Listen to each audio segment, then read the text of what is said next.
It's 11:12 a.m.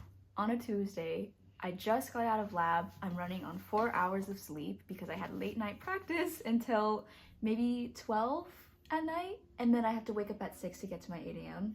But I still have so much homework that I have to finish, and I can't just sit here and do nothing, and I can't sacrifice my sleep, especially because I have to do all of the schoolwork first. But honestly, I just don't think I can do it anymore. So pretty much that's been my life for the past quarter. I've been running on 6 hours of sleep, maybe even 4 sometimes, and although it might seem like it's a lot, it is definitely not enough for me. With the addition of snickling, a Filipino cultural dance where you are sliding and tapping and dancing out of the bamboo sticks, shout out to my Tinix team, my sleep has definitely gone downhill.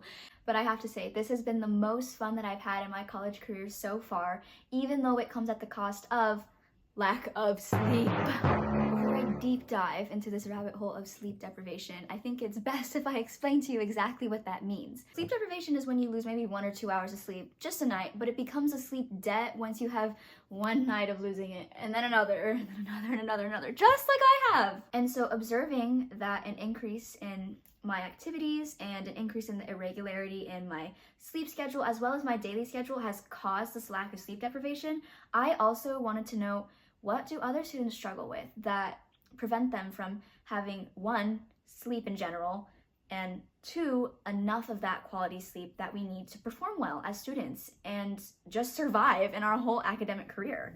And after doing some research, I have found that some other causes of sleep deprivation have been 1, sleep disorders, which can be something like sleep apnea, which is where your breathing kind of stops or is interrupted during sleep, which not only is it disruptive to your sleep, it is also life-threatening. And there's other sleep disorders such as restless leg syndrome, which is when you go to sleep, your legs start tingling and you constantly have to move them to get rid of this weird sensation. And the most common sleep disorder being insomnia or sleeplessness. And I've struggled with this for most of my life, undiagnosed, but it just causes me to lay awake at night and think. And think. And think. And I just cannot stop my mind from thinking. Once those nights of unrestful sleep start to catch up to you, it becomes another sleep disorder, circadian rhythm sleep disorder, which is when your internal body clock does not align up with the time of day or night, and you just cannot go to sleep at the right times. Lack of routine is just another cause of sleep deprivation, especially as a student when we have late night social activities or late night studying because we need to just push off sleep because it's not as important as our studying, right? Yes. Those nights of unrestful sleep start catching up to us. It really does become a big problem. Those all-nighters that you guys are pulling, they might not be helping you as much as you think they are. It has been shown that getting 6 hours or less of sleep has been correlated with a low GPA. When the brain doesn't get to go through all of its cycles of sleep, light, deep, and REM sleep, the brain is not able to recover. And the part of the brain, the hippocampus, that is responsible for memory, it decreases by 40%. So your ability to learn and memorize, turning all of those short-term memories into long-term memories, it's a waste if you don't sleep. And as a student, I'm sure you guys have used different studying techniques such as active recall or flashcards or brain dumping. Or maybe in general, if you don't use any study techniques, your brain is still working to condense everything that you learn together so that way it's actually inside of your brain. And so when you lose sleep, you lose your ability to learn. Not only does it affect how you perform in school, it also heightens your emotional reactivity. MRI scans have even shown that just 1 night of sleep deprivation can increase the amygdala, or the emotional part of our brain, by 60%. And I can speak from personal experience. You do not want to see me when I'm sleep deprived or hangry. A mixture of that is terrible.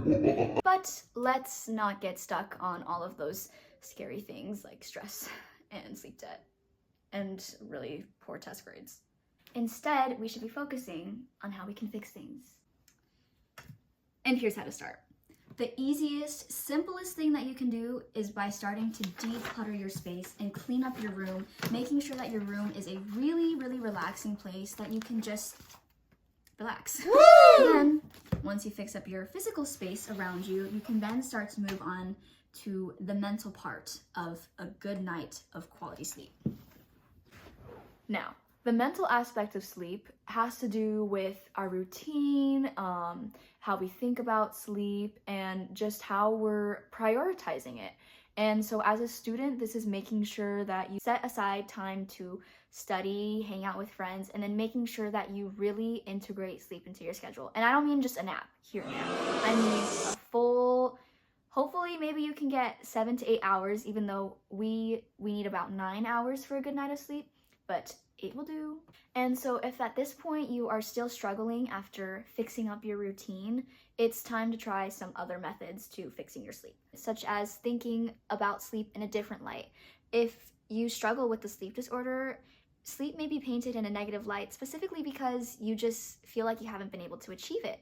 And that's because, one, you aren't able to get sleep at the times that you need it, and two, you've just become too discouraged from every single time that you've tried to fall asleep and it hasn't happened. And so that's where cognitive behavioral therapy can come into play. Not only does it help with your routine, but it helps with the way that you think about sleep. Shifting your perspective from pressurizing yourself to get sleep to you do not need to go to a doctor or a therapist to get prescribed for this, but some things that I do recommend that you do is setting aside that time to sleep, and then setting a timer for the time that you are allowing yourself to go to sleep. If you can't go to sleep within that, let's say 15 minutes, you get up and you go do something relaxing. If this still doesn't work, then you can try taking supplements or prescribed medication. Like you can get melatonin at the grocery store, but I highly recommend that you put these as last, especially because this is with your physical body. You can only take so much medication, so many supplements, but if you change your routine, that is something that is mentally ingrained into you, and it's kind of like, if you think it'll work, it usually does work. Moving on to my last solution, which is also my favorite, and I'm kind of biased to it because I am a yogi myself. I highly recommend that you try relaxing by doing yoga and focusing on your breath and all of the positive things instead of forcing yourself to go to sleep or tests that you have to finish or all the assignments that aren't done. And so to help you guys out, I have created a little routine that you guys can follow along with, either before you go to sleep or when you just need some time to yourself just to relax and get settled. The only thing that you'll need is maybe a blanket on the floor, or you can do this in bed right before you go to sleep. And if you would like to find a blanket or a strap, as I will be using in the video, you can go ahead and use that too. So without further ado, here's a little routine. Starting in a gentle seated position, place your hands on your knees and bring your shoulders all the way up as you inhale, and then exhale, roll them all the way back down. Inhale again, and exhale, roll them all the way back down. As you breathe here, you can inhale through your nose and let a huge exhale of a sigh out through your mouth. Doing a few more shoulder rolls in the other direction, just noticing your breath and breathing with the movement of your shoulders going up and rolling them down your spine. Taking another inhale, bring your right hand to your top of your head and just gently stretch your neck all the way down to that right side. Taking another inhale, stretching out through your left arm.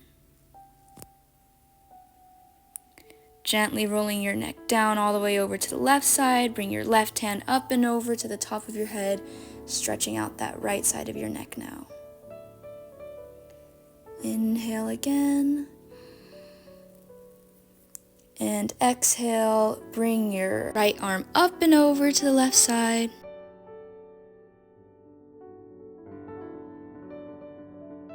And then walking your hands forward, bringing that left arm all the way up and over to the right side.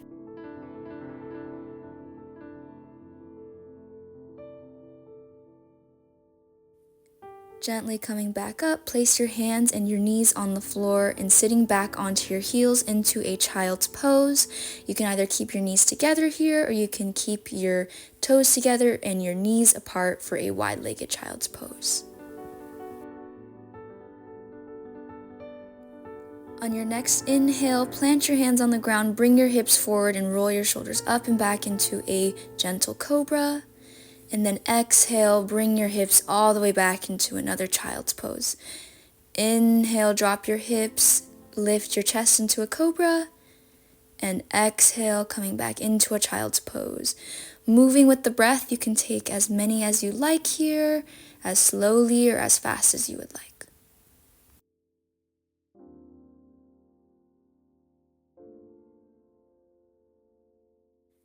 Let's move back down into a child's pose and walking your hands all the way over to one side, feeling a nice stretch on your side back.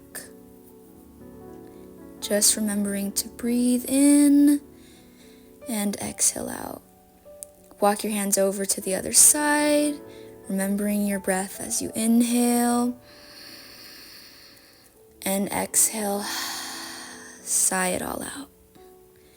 Now coming all the way to your back, you can take a strap or a blanket if you have one, or if not, just lift your legs all the way up to the sky, pointing and flexing your toes, getting a nice stretch in your calves and in your shin. Just be very gentle here. Don't push your body too much. Just allowing yourself to release from the day, from whatever you had to do, and just being present in this moment.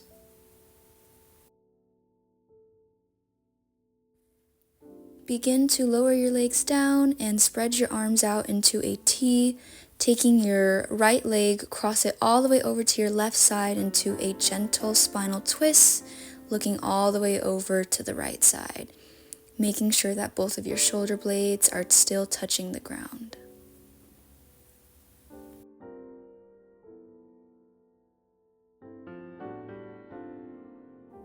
On your next exhale, come back center and switch sides, bringing your left leg all the way to the right side, your gaze all the way over to the left.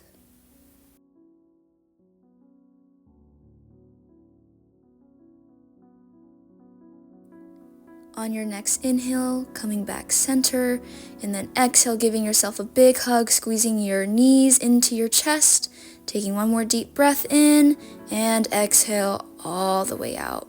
Placing your hands by your sides, your legs in front of you, into your final resting pose, Shavasana. You can either stay here if you'd like to go to sleep, or if you are still continuing on with your day, hug your knees into your chest again, rolling all the way over to one side, letting your body know it's time to get back up again. And once you're ready, take a nice seated position, and take one more deep inhale, and exhale, hands at heart. Namaste.